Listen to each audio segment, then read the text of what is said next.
People who end their own lives are like everyone else. It could be anyone, a friend, a colleague, a family member, someone with friends and family, commitments, maybe a job or a college place, a home and all the things that go with ordinary life. And they experience the same ups and downs of life like everyone else. Until one day they think, I can't cope with this today. That's the very first step along the road. And I expect almost everyone has felt like that at some point. But if you keep walking, it's followed by, I can't handle this anymore.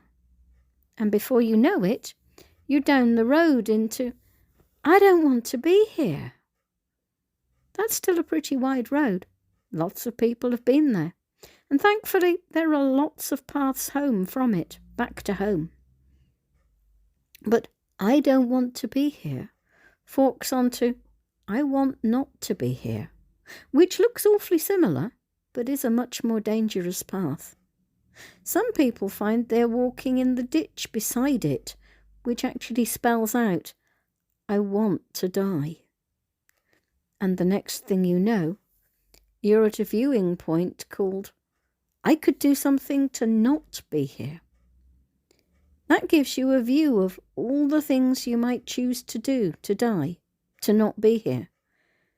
And from here, the path home is harder, more overgrown, more brambles. So you find yourself looking at what your options are. What are the ways available to end my life? And which one's right for me? And before you know it, you're all tooled up and heading out along the cliff path. How long the cliff path is varies. For some people, it's quite short. Others walk for miles, sometimes getting closer to the edge, sometimes stepping back. Some people say that people who walk along the edge are safe because they don't really plan to go over the top. But this isn't true. Looking down from up there is scary, and lots of people, maybe most, will go close to the edge and have a look, just getting used to the idea before they actually act. The more times someone has got close and looked at ending their life by trying suicide, the more likely it is that they'll succeed next time. It doesn't seem such a long way down after you've looked a few times.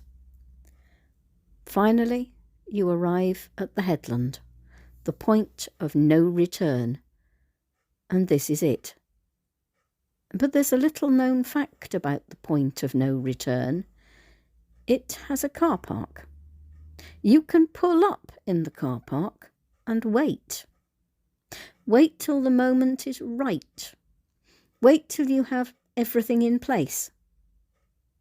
Wait till you've said the things you want to say, written the letters you want to write, finished any tasks you've taken on. The car park's quite nice. You can stay there. Some people even move in and live there long term. They look perfectly fine, like they're living the same sort of life as people back in the town, but in fact they're still very, very close to the edge. Sometimes we make the mistake of thinking that someone settled in the car park is recovered, only to have them suddenly go back to the point, surprising us. But they were doing so well, we say. They were so much happier. We thought they'd got better. The car park can be very deceiving. Worst of all, the only way home from here is to go back past the point of no return, to face that very real possibility and deliberately decide against it, and that can be terribly hard. If someone has made it to the point of no return car park, you have to check often. Ask them regularly if they're okay.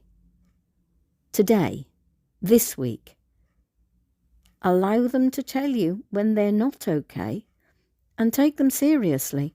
Don't brush them off as not looking suicidal or give them the Samaritan's phone number in case they want to talk. Listen to them. Let them tell you how it feels to be where they are. If you're lucky, with patience and a willingness to allow them to be not okay, you can build up enough of a relationship with them that one day they will take your hand and the hope that you hold out to them and let you guide them back towards home and life and the people that love them.